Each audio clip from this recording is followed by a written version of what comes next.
नमस्ते everybody, welcome to our YouTube channel scholar 91 और मेरा नाम है पूजा शर्मा, आपकी बिजनेस स्टडीज़ की मेंटोर। इस वीडियो में हम करने वाले हैं important concepts of business studies. आपके टर्म 1 के एग्जाम के लिए बहुत इंपॉर्टेंट टॉपिक्स हैं। ज़रूर वीडियो ध्यान से सुनना, नोटबुक अपनी बुक लेकर बैठना ताकि आप वो साथ साथ टॉपिक्स मार्क करते हुए चलो, और मैं आपको ऊपर से थोड़ा रिवाइज भी करवा दूंगी। चैप्टर नंबर 3 की बात करें तो एक ही जो सबसे ज़्यादा इंपॉर्टेंट क्वेश्चन यहाँ से निकल कर आता है वो ये है कि आइडेंटिफाई करना कि बताइए कौन सा एनवायरनमेंट इकोनॉमिक है। आपको एग्जांपल्स दिए जाएंगे, उसमें से बताएंगे कि बताइए इकोनॉमिक एनवायरनमेंट है, पॉलिटिकल है, सोशल है, टेक्नोलॉजिकल है या फिर लीगल है। तो वही हमें आइडेंटिफाई करना है, राइट। सो सबसे पहले अगर हम इकोनॉमिक की बात करें तो वहाँ पर पैसा इन्वॉल्व होता है। पब्लिक डेट हो गया, आपकी सेविंग और इन्वेस्टमेंट हो गई, जीडीपी क्या चल रहा है, इन्फ्लेशन रेट क्या चल रहा है, ये सब चीज़ें जो है आपके इकोनॉमिक से कंसर्न है। अब कई लोगों को planned outlay in public and private sector नहीं समझ आता। आउटले का मतलब होता है amount of money that is being spent on a particular thing, तो वो प्लान्ड आउटले है, राइट।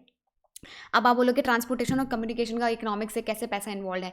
ट्रांसपोर्टेशन अगर कंट्री का अच्छा होगा तो उससे हमारे ओवरऑल जो प्रोडक्ट्स के प्राइसेस हैं वो बहुत ज़्यादा इन्फ्लुएंस होते हैं। ट्रांसपोर्टेशन कॉस्ट महंगी हो जाएगी तो रिजल्टिंगली जो कोई भी प्रोडक्ट है, जो क्योंकि आपको भी पता है हर जगह जो है ट्रांसपोर्ट से ही माल पहुँचता है, तो अल्टीमेटली जो रिजल्टिंग प्रोडक्ट्स होंगे उनका भी जो प्राइस है ऊपर नीचे होगा। अगर कम होगा तो प्राइसेस कम हो जाएंगे। ट्रांसपोर्ट का जो है आपका ज़्यादा खर्चा आएगा तो उसमें जो रिजल्टिंग प्रोडक्ट्स हैं जो ट्रांसपोर्ट किए जाते हैं एक जगह से दूसरी जगह, उनका भी प्राइस जो है ज़्यादा हो जाएगा, राइट। सेकंड जो है वो है आपका पॉलिटिकल एनवायरनमेंट। पॉलिटिकल एनवायरनमेंट में पॉलिटिक्स आपको वर्ड कहीं भी दिख जाए, कॉमन थीम पॉलिटिक्स है, पॉलिटिकल वर्ड आपको कहीं भी दिख जाए, आप समझ जाइएगा कि वो आपका पॉलिटिक्स से रिलेटेड है। अब कन्फ्यूजन कहाँ कहाँ हो सकती है, कन्फ्यूजन हो सकती है इस पर्टिकुलर पॉइंट में जिसमें बोलते हैं कि हमारा nature of relationship of our country with a different country. तो यहाँ पर भी पॉलिटिकल रिलेशंस की ही बात हो रही है क्योंकि यहाँ पे दो कंट्री के पॉलिटिकल रिलेशंस की बात हो रही है। So hence this will be a political environment. ये एक और जो है कंफ्यूजन का पॉइंट हो सकता है कि गवर्नमेंट इंटरवेंशन इन बिजनेस। अब यहाँ पर बिजनेस पढ़कर लोगों को लगे कि शायद यहाँ पर कि इकोनॉमिक एनवायरनमेंट हो सकता है, लेकिन बिजनेस बाद में है, पहले क्या है, मेन जो फोकस पॉइंट है वो ये है गवर्नमेंट, सरकार ने इंटरवेंशन करा है। तो कई लोगों को कई बच्चे तो ये भी बोलते हैं कि मैम ये लीगल है, क्योंकि गवर्नमेंट का इंटरवेंशन तो किसी लीगल रूट के थ्रू ही हो सकता है ना, वो अलग चीज़ है। यहाँ पर बात हो रही है the extent and nature of government intervention. So this is something related to politics. हर जो जैसे रूलिंग पार्टी जो होती है उसका डिफरेंट स्टाइल होता है। कोई लोग जो है जैसे भी सुपर रिच लोगों पे आजकल बड़ा टैक्स लगा हुआ है, कोई गवर्नमेंट जो है, कोई सरकार सुपर रिच को थोड़ा रिलैक्सेशन दे देती है टैक्स वगैरह में। तो डिफरेंस ऑफ ओपिनियंस है, different style of managing the country है, राइट। अगला जो है वो है हमारा सोशल एनवायरनमेंट। सोशल एनवायरनमेंट में भी काफ़ी कन्फ्यूजन हो सकता है बच्चों को, बट यहाँ पे हमें ये ध्यान रखना है कि कस्टमर प्रेफरेंसेस की बात हो रही है, उनके लाइफस्टाइल की बात हो रही है, कोई प्रोडक्ट में इनोवेशन हो रहा है उसकी तरफ लोगों का क्या एटीट्यूड है उसमें बात हो रही है, कंज्यूमर की उनकी ऑक्यूपेशनल डिस्ट्रीब्यूशन क्या है, उनका लाइफस्टाइल क्या है, विमेन इन द वर्कफोर्स क्या है, चाइल्ड लेबर के बारे में अगर बात हो रही है, या फिर बर्थ रेट डेथ रेट के बारे में बात हो रही है, लाइफ एक्सपेक्टेंसी के बारे में बात हो रही है, कॉम्पोजिशन ऑफ फैमिली के बारे में बात हो रही है। ये सब चीज़ें क्या हैं, ये आपके सोशल एनवायरनमेंट से कंसर्न है।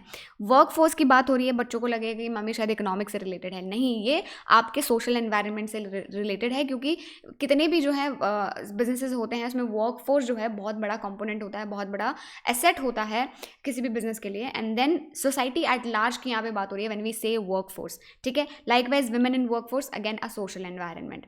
अगला मैं आपको बताऊं लीगल एनवायरनमेंट है। कंफ्यूजिंग होता है यहाँ पे 2-3 पॉइंट्स है। फॉर एग्जाम्पल सिगरेट की जो वार्निंग, सिगरेट पे जो है, सिगरेट के पैकेट पे स्टैट्यूटरी वार्निंग होती है, वो किस लिए है, वो पॉलिटिकल है, क्या वो बिजनेस से है, या फिर वो लीगल है। वो लीगल है क्योंकि लॉ ने मैंडेटरी करा हुआ है कि आपको सिगरेट के पैकेट पे आपको वहाँ पर लिखना पड़ेगा that this is injurious to health and you can get cancer because of this. उसमें गंदी सी फोटो भी बनी हुई होती है, राइट। ऐसे ही अगर आप अल्कोहलिक बेवरेजेस का देखोगे तो उनको एडवर्टाइजमेंट करना अलाउड नहीं है। आपने देखा होगा मैकडॉवल्स की नंबर 1 यारी है वाली एड आती है, लेकिन उसमें कभी भी वो नहीं दिखाते कि ये भाई रम है, विस्की है, क्या है, वो बस सोडा बता देते कि ये सोडा है, मैकडॉवल्स का सोडा है, आप जो है इसको खरीदिए। और सबको पता है, मतलब जब हम बड़े हो जाओगे, अभी बचपन में तो नहीं पता होता था, जब बड़े हो जाते हैं तो मैं बचपन में सोचती है किस चीज़ की ऐड है, क्या है, ये खरीदते तो नहीं है पापा, ये हम कोई तो खरीदता नहीं है।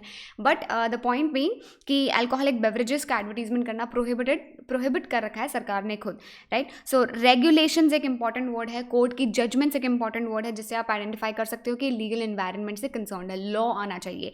अब लेजिस्लेशन से लग सकता है शायद लेजिस्लेशन, क्योंकि हमने हमारे उसमें पढ़ा था ना पॉलिटिक्स वाला पॉलिटिकल उसमें पढ़ा था कि हाँ लेजिस्लेशन होती हैं, 2 लेजिस्लेशन होती हैं, तो कन्फ्यूजन हो सकता है। बट यहाँ पर लेजिस्लेशन जो है these are more related to the law of the country, right. And then companies act है, मतलब जो भी एक्ट्स वगैरह बनती हैं, चाहे वो कंपनीज एक्ट है या फिर आपकी फेमा एक्ट है, फिर फेरा एक्ट है, जो भी है सारी लीगल रूट के थ्रू ही पास होती हैं, hence this comes under the legal environment, right. उसके बाद है आपका technological environment. Technological environment technology से रिलेटेड होना चाहिए। कुछ भी ऐसा अटपटा सा आपको लग रहा है जिसमें टेक्नोलॉजी इन्वॉल्व है, चाहे वो इंटरनेट है, चाहे वो आपका आर्टिफिशियल इंटेलिजेंस है, बायोटेक्नोलॉजी है, राइट, कुछ भी ऐसी चीज़ें हैं वो आपका टेक्नोलॉजी से रिलेशन रखती हैं, वो आपका टेक्नोलॉजिकल एनवायरनमेंट हो जाएगा। यही कुछ 4-5 इंपॉर्टेंट टॉपिक्स हैं जिनमें से क्वेश्चन बनने की बहुत ज़्यादा आशंका है, और मुझे लगता है इसमें से ज़रूर क्वेश्चन एक बनना ही चाहिए। अगला जो चैप्टर है chapter number 4, and that is planning. Planning में 2 कॉन्सेप्ट जो है वो बहुत इंपॉर्टेंट है। पहला कॉन्सेप्ट है फीचर्स ऑफ प्लानिंग, और दूसरा आपका प्लानिंग का प्रोसेस। फीचर्स ऑफ प्लानिंग में क्या क्या चीज़ें हमें करनी है, मैनेजमेंट और कोऑर्डिनेशन को जो है पहले रिवाइज कर लेते हैं। मैनेजमेंट में हमने देखा था कि भाई गोल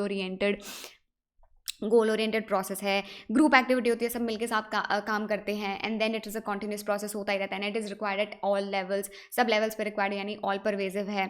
ये एक इनटेंजिबल फोर्स है, ये डायनामिक एनवायरनमेंट में काम करता है, मल्टी डिमेंशनल है, पीपल वर्क एंड ऑपरेशंस पे काम करता है। वहीं दूसरी ओर हमने कोऑर्डिनेशन का देखा था, कोऑर्डिनेशन में ग्रुप एफर्ट्स को हम जो है यूनाइट करते हैं, यूनिटी ऑफ एक्शन जो है यहाँ पे इसका मेन गोल होता है, and then it is also a continuous process, और जो है ये भी हर लेवल पे रिक्वायर्ड है, हर जगह पे रिक्वायर्ड है, ऐसा नहीं कि एक जगह पे रिक्वायर्ड है दूसरी जगह नहीं होगा तो चलेगा। And then it is the responsibility of all the managers to carry this out, ठीक है, and this is a deliberate function. ये मैनेजमेंट जो है खुद सामने से एफर्ट मारते हैं कि कोऑर्डिनेशन होना चाहिए। वहीं अगर हम प्लानिंग की बात करें तो प्लानिंग जो है it is thinking about the future, कि हमें फ्यूचर के लिए क्या करना है। प्लानिंग प्राइमरी फंक्शन होता है मैनेजमेंट का, and this is also continuous, this is also pervasive, this is a mental exercise. इसमें एक्चुअली में सोचना पड़ता है कि क्या हमें करना है, and this is a futuristic exercise, कि हमें इसमें फ्यूचर के बारे में सोच रहे हैं, एंड इसमें बहुत ज़्यादा डिसीजन मेकिंग इन्वॉल्व होती है कि हमें क्या करना है। We have to think about the future, what is going to happen, and then formulate a response to that particular uncertain future, ठीक है। सो या दिस हेल्प्स, इसमें हमारा मेन गोल यही होता है कि हमारी प्लानिंग इसलिए करनी है ताकि हमें हमारे गोल्स पता हो कहाँ क्या है, और उन्हें अचीव करने का एक पाथ हमें पता होना चाहिए। Now let's talk about the planning process. देखो फीचर्स में आप कोई भी ऊपर नीचे कर दोगे दिक्कत नहीं आएगी। मैंने शायद ये एमसीक्यू वाली वीडियो में बताया था जिसमें मैंने टाइप्स ऑफ एमसीक्यू बताए थे, उसमें मैंने बताया था कि स्टेप्स का क्वेश्चन अगर आता है तो आपको सीक्वेंस में लगाने को आएगा, और वो सीक्वेंस आपका एकदम मैच होना चाहिए स्टेप्स वाले उसमें। तो प्रोसेस में भी मैच होना चाहिए, प्रोसेस हो स्टेप्स हो। ये ऐसे क्वेश्चन हैं जिसमें आप सीक्वेंस को थोड़ा सा भी ऊपर नीचे कर दोगे क्वेश्चन पूरा गलत हो जाएगा, ठीक है। तो सबसे पहला प्लानिंग का प्रोसेस होता है कि हमें ऑब्जेक्टिव सेट करने हैं, उसके बाद प्रेमिसेस डेवलप करने हैं, यानी फोरकास्टिंग करनी है। फोरकास्टिंग जब हम करेंगे तब हमें आइडेंटिफाई करना है, क्योंकि एक काम को करने के लिए बहुत सारे ऑल्टरनेटिव कोर्सेज ऑफ एक्शन मिल सकते हैं, तो हर ऑल्टरनेटिव कोर्स ऑफ एक्शन को आइडेंटिफाई करना है कि किस किस तरीके से काम हो सकता है। फिर हर एक को जो है इवैल्यूएट करना है, हर ऑल्टरनेटिव कोर्स ऑफ एक्शन को इवैल्यूएट करना है किस तरीके से काम हो सकता है, कौन सा फायदेमंद है, कौन सा नुकसान होगा, किससे क्या जो है चीज़ें हमें डिराइव होंगी, किससे सबसे ज़्यादा बेनिफिट होगा, ये सारी चीज़ें इवैल्यूएट करनी है। उसके बाद हमें एक ऑल्टरनेटिव को एक को सिलेक्ट कर लेना है, एंड देन फिर उसको इंप्लीमेंट कराना है। इंप्लीमेंट होने के बाद फॉलोअप देखना है कि हमने जो स्टार्टिंग में सोचा था क्या हमने हमारे ऑब्जेक्टिव्स अचीव कर पाए इस पर्टिकुलर प्लान के थ्रू।